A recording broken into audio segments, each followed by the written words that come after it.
नमस्कार मेरे प्यारे साथियों, मैं डीपी आज एक नए वीडियो के साथ आप लोगों के सामने हूँ। इस वीडियो में श्री अन्न को दिखाया गया है। श्री अन्न क्या होता है? मोटे अनाज को श्री अन्न कहा जाता है। मोटे अनाज क्या होते हैं, सवाल ये पैदा होता है। तो भारत में प्राचीन काल में मतलब गेहूं और चावल तो आज बहुतायत से पैदा हो रहा है, लेकिन इससे पहले भारत में आठ नहीं बल्कि कई दर्जनों की संख्या में ऐसे अनाज पैदा होते थे जिनका प्रोडक्शन 2 या 3 महीने, 1 या 2 महीने में या 3 महीने में हो जाता था। ये अनाज कम पानी में भी पैदा हो जाते थे, अधिक पानी में भी कुछ पैदा होते थे, और ये अनाज कार्बोहाइड्रेट, प्रोटीन और मिनरल से भी भरपूर हुआ करते थे। इन अनाजों को खा करके हम कम मात्रा में भी खा करके अपने शरीर को स्वस्थ रख सकते थे। दुर्भाग्य हुआ कि जैसे जैसे अंग्रेजों का आगमन हुआ, ब्रिटिशर्स ने इन मोटे अनाज की महत्ता को ही खत्म कर दिया और हमारे आसपास मंडराने लगा सिर्फ चावल और गेहूं। ग्रीन रिवॉल्यूशन के बाद तो कुछ ज़्यादा ही चावल और गेहूं की समस्या ये है कि इनका ये खाने में तो चलो ठीक है, अच्छे लग रहे हैं हमें, इनका प्रोडक्शन भी हो रहा है। आजकल खूब फर्टिलाइज़र डाल करके, खूब पानी का उपयोग करके हम लोग चावल और गेहूं को पैदा भी कर रहे हैं, लेकिन वास्तविकता यह है कि हमारा शरीर इनको खा करके स्वस्थ नहीं हो पा रहा है, बल्कि अस्वस्थ हो रहा है। क्योंकि प्राचीन काल से पीढ़ी दर पीढ़ी हम लोग मोटे अनाज ही खाते चले आ रहे थे। अब इधर 40-50 सालों में हम लोग चावल और गेहूं की तरफ एकदम टूट पड़े हैं।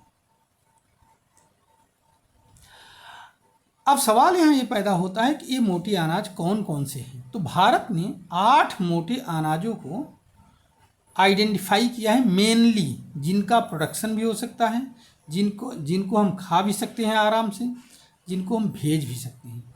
इनमें नाम आता है ज्वार, बाजरा, रागी, कंगनी, कुटकी, कोदो, सावा और चेना। ठीक, ये बहुत ही गुणकारी हैं। जैसा कि मैंने बताया, इनमें प्रोटीन, इनमें कार्बोहाइड्रेट तो पाया ही जाता है, साथ ही साथ प्रोटीन भी पाया जाता है और मिनरल्स भी पाए जाते हैं। इनसे हमारे शरीर की न्यूट्रिशनल रिक्वायरमेंट पूरी होती है। आपको ये मालूम होना चाहिए कि मोटे अनाजों का राजा, मोटे अनाजों का नहीं, अनाजों का राजा माना जाता है चावल को। किसको? चावल। लेकिन इस चावल ने हमारी सेहत खराब कर रखी है। अगर हम चावल को छोड़कर और गेहूं को छोड़ करके मोटे अनाजों को पकड़ लें तो हो सकता है हमारी सेहत इतनी खराब ना हो। यहाँ पर कुछ तथ्यात्मक बातें हैं जिसको जानना बहुत ज़रूरी है कि हमारा देश पूरे विश्व में मोटे अनाज उत्पादन में फर्स्ट नंबर पर है और राजस्थान राज्य पूरे देश में मोटे अनाज उत्पादन में अव्वल नंबर पर है। इसकी कुल हिस्सेदारी 28.6% है। और संयुक्त राष्ट्र ने सन 2023 को 2023 को अंतर्राष्ट्रीय मोटा अनाज वर्ष घोषित किया है। भारत में कुल ऐसे 7 राज्य हैं जहां मोटा अनाज पैदा किया जाता है। मेनली कुल प्रोडक्शन का यहाँ लगभग 80-85% हिस्सा पैदा किया जाता है, जिसमें राजस्थान, कर्नाटक, महाराष्ट्र, उत्तर प्रदेश, हरियाणा, गुजरात, मध्य प्रदेश हैं। ठीक है। अब सवाल ये पैदा होता है कि इन अनाजों के उत्पादन पर इतना जोर क्यों दिया जा रहा है। बहुत सीधी सी बात है। तो जैसा कि हम सभी लोग जानते हैं कि जलवायु परिवर्तन का दौर चल रहा है और पृथ्वी गर्म हो रही है, तो ये जो मोटे अनाज हैं गर्म जलवायु में भी आराम से पैदा हो सकते हैं, कम पानी में पैदा हो सकते हैं।